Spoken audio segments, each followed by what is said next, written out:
US വിപണികൾ വെള്ളിയാഴ്ച പോസിറ്റീവായിട്ടാണ് close ചെയ്തത്. വിപണി ക്ലോസ് ചെയ്തതിന് ശേഷം മൂഡീസ് യുഎസിനെ ഡൗൺഗ്രേഡ് ചെയ്തിട്ടുണ്ട്. ഇതിനു മുമ്പ് S&P 500ഉം ഫിച്ചും യുഎസിനെ ഡൗൺഗ്രേഡ് ചെയ്തിട്ടുണ്ട്. ആ സമയത്ത് മാർക്കറ്റ് ഒരല്പം സെല്ലിംഗ് പ്രഷർ വന്നതായിട്ട് കണ്ടിട്ടുണ്ട്.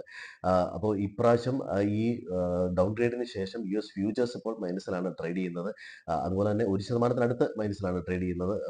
ഏഷ്യൻ വിപണികൾ ഇപ്പോൾ മൈനസിലാണ് ട്രേഡിംഗ് നടക്കുന്നത്. GNX നിഫ്റ്റിയും ഇപ്പോൾ നെഗറ്റീവായിട്ട് ട്രേഡിംഗ് നടക്കുന്നു. മാർക്കറ്റ് ഒരുപക്ഷെ മൈനസിൽ ഓപ്പൺ ചെയ്യാനാണ് സാധ്യത. യുഎസ് വിപണികൾ വൈകുന്നേരം ഓപ്പൺ ചെയ്തതിന് ശേഷം ഒരുപക്ഷെ മൈനസിലേക്ക് പോകാനുള്ള സാധ്യതയുണ്ട്. അതിന്റെ ക്രെഡിബിലിറ്റിയെ ഡൗൺഗ്രേഡ് ചെയ്യുക എന്ന് പറഞ്ഞാൽ അതിന്റെ ക്രെഡിബിലിറ്റിയെ ബാധിക്കുന്നതാണ്. ഇങ്ങനെ സംഭവിച്ചു കഴിഞ്ഞാൽ സാധാരണ സംഭവിക്കുന്നത് യുഎസ് ഡോളറിനെ പ്രൈസ് താഴും. അതുപോലെ ഓഹരികളുടെയും കടപ്പത്രങ്ങളുടെയും വില കുറയാൻ സാധ്യതയുണ്ട്. മറ്റൊന്ന് സ്വർണ്ണവില അത് ഉയരാനും കാരണമായിത്തീരും.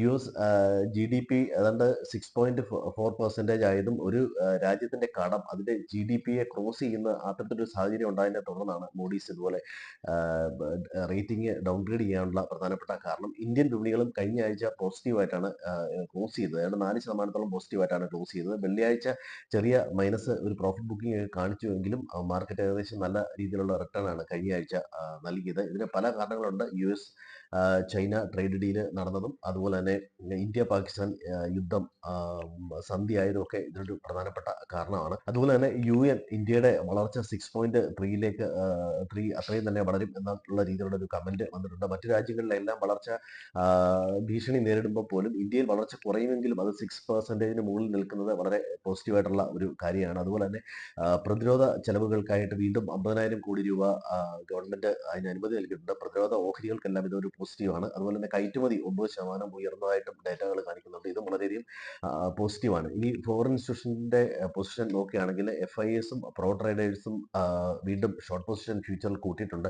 റീറ്റെയിൽ ട്രേഡേഴ്സ് ഇപ്പോൾ ലോങ് പൊസിഷൻ എടുക്കുന്നതായിട്ടാണ് കാണുന്നത്. ഇനി ഓപ്ഷൻസിലാണെങ്കിൽ FIS ന്യൂട്രൽ ആയിട്ടുള്ള പൊസിഷനും പ്രോ ട്രേഡേഴ്സ് ബുള്ളിഷ് പൊസിഷൻ കുറച്ചതായിട്ട് കാണിക്കുന്നു. റീറ്റെയിൽ ട്രേഡേഴ്സ് വീണ്ടും ബുള്ളിഷ് പൊസിഷൻ ആഡ് ചെയ്തതായിട്ടാണ് കാണുന്നത്. ഇന്ന് വരാനിരിക്കുന്ന പ്രധാനപ്പെട്ട ഡേറ്റകൾ ചൈനയുടെ ഇൻഡസ്ട്രിയൽ പ്രൊഡക്ഷൻ ഡേറ്റയും റീറ്റെയിൽ സെയിൽസ് ഡേറ്റ അൺഎംപ്ലോയ്മെന്റ് ഡേറ്റയാണ്. യൂറോപ്പിൽ നിന്ന് യൂറോപ്പ് കൺസ്യൂമർ ഇൻഫ്ലേഷൻ ഡേറ്റ ഉച്ചയ്ക്ക് ശേഷം പുറത്തു വരും.